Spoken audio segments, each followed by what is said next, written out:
అందరికీ హాయ్ అండి. ఒక చిన్న విషయం మాట్లాడడానికి వచ్చాను. సుగాలి ప్రీతి అమ్మగారిని నేను ఒకటే అడగదలుచుకున్నాను. అమ్మ, మీరు మీ పాప గురించి ఎప్పటినుంచో పోరాడుతున్నారు. కనీసం ఏ గవర్నమెంట్ అయినా దాని గురించి ఎప్పుడైనా స్పందించిందా అమ్మ? ఎప్పుడైతే పవన్ కళ్యాణ్ గారు మీ ఇష్యూని రైజ్ చేశారో అప్పుడే సుగాలి ప్రీతికి ఇంత అన్యాయం జరిగిందని అందరికీ తెలిసిందే.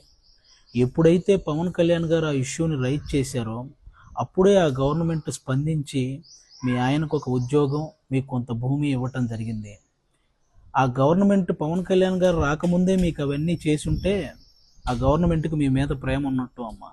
ఎప్పుడైతే పవన్ కళ్యాణ్ గారు రైజ్ చేయడం వల్ల అవన్నీ మీకు చేశారో అంటే పవన్ కళ్యాణ్ గారు అంటే భయం ఉన్నట్టమ్మా. ఇంత చిన్న లాజిక్ మీరు ఎలా మిస్ అయ్యారు అనేది నాకు అర్థం కాలేదు. అంటే పవన్ కళ్యాణ్ గారి ప్రోద్బలంతోనే అది సిబిఐ ఎంక్వైరీ దాకా వెళ్ళింది.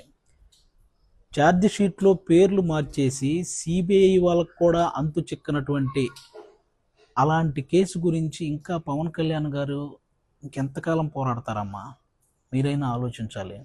అలాంటి పవన్ కళ్యాణ్ గారిని పట్టుకొని ఓట్ల కోసం ఈ ఇష్యూని వాడుకున్నారు. ఆ మాట నీకు ఎలా అనిపించాలనిపించిందమ్మా తల్లి? అసలు ఎవరికి అర్థం కాలేదు. ఓట్ల కోసం పవన్ కళ్యాణ్ గారిని ఇష్యూని వాడుకుంటున్నారా? అదే తన నెలకి తనకు వస్తున్న జీతంలో ఒక్క రూపాయి కూడా తీసుకోకుండా వస్తున్న ప్రతి రూపాయిని పిఠాపురంలో ఉన్న అనాథ పిల్లలకి పంపిస్తున్నటువంటి పవన్ కళ్యాణ్ గారు ఓట్ల కోసం ఒక ఇష్యూని వాడుకుంటారా? కుల మతాలతో సంబంధం లేకుండా కష్టాల్లో ఉన్న ప్రతి రైతుకి 2 లక్షల రూపాయలు సహాయం చేసుకుంటూ వెళ్ళిన పవన్ కళ్యాణ్ గారు ఓట్ల కోసం ఒక ఇష్యూని వాడుకుంటారా? మీలాగే ఫిజికల్లీ హ్యాండిక్యాప్డ్గా ఉన్న మహిళా క్రికెటర్లందరికీ తన సొంత డబ్బులు ₹1,00,00,000 సహాయం చేసిన పవన్ కళ్యాణ్ గారు ఓట్ల కోసం ఒక ఇష్యూని వాడుకుంటారా?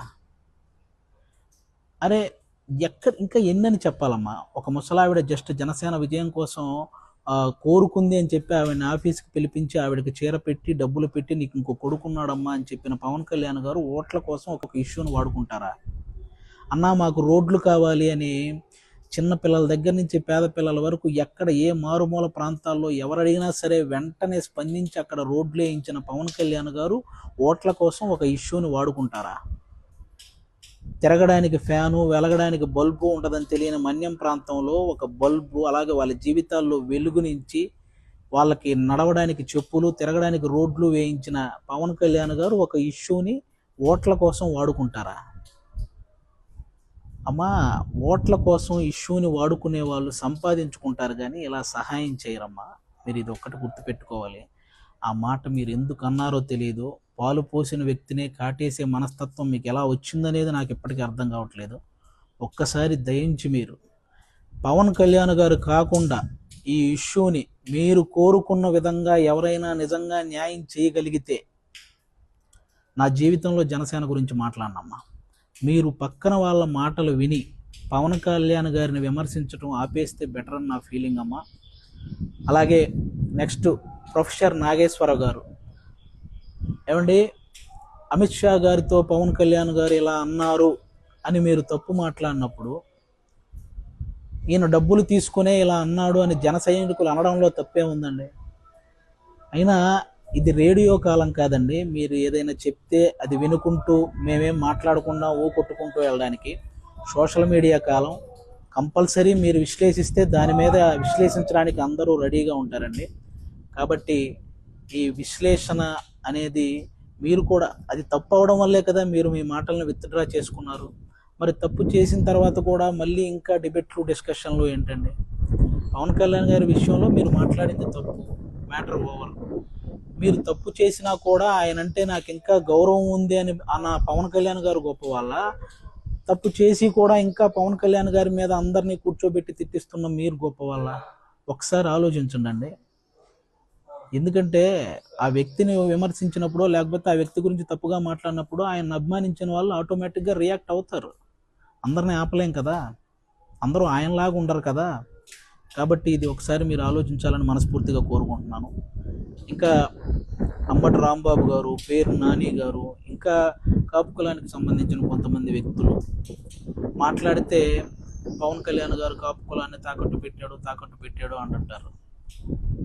అయ్యా, ఇన్నేళ్ల రాజకీయ చరిత్రలో కాపు కులం నుంచి పవన్ కళ్యాణ్ గారి లాంటి స్థాయికి ఎదిగిన వ్యక్తి ఒక్కరైనా ఉన్నారా?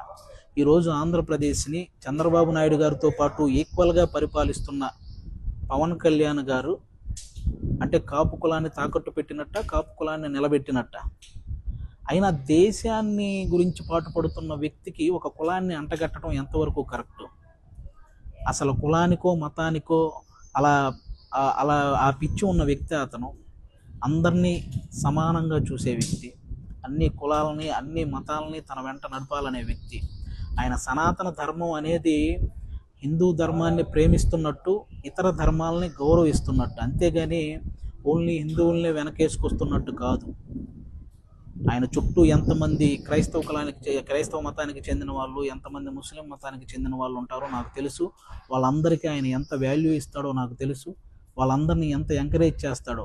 ఇలా కుల మతాల భేదాలు చూసుకుంటే ఇంతమందికి సహాయం చేయగలుగుతాడండి? ఆయన చెప్పే దాంట్లో అర్థాన్ని వెతకాలి, కానీ ఇలా ప్రతి దాంట్లో అర్ధరహితంగా మాట్లాడి ఆయన్ని విమర్శించాలనుకుంటున్న ప్రతి ఒక్కరూ కూడా ఇవి మానుకోవాలి. ఎందుకంటే మీ ఇష్యూ హైలైట్ అవ్వడానికి, లేకపోతే మీరు హైలైట్ అవ్వడానికి పవన్ కళ్యాణ్ గారిని సాఫ్ట్ టార్గెట్ చేస్తున్న ప్రతి ఒక్కరికి ఒకటే చెప్పదలుచుకున్నాను, ఇలాంటివి చేస్తే కనీసం మీ ఇంట్లో వాళ్ళు కూడా మిమ్మల్ని అసహించుకుంటారు. కాబట్టి ఇవి మానుకోండి. Thank you.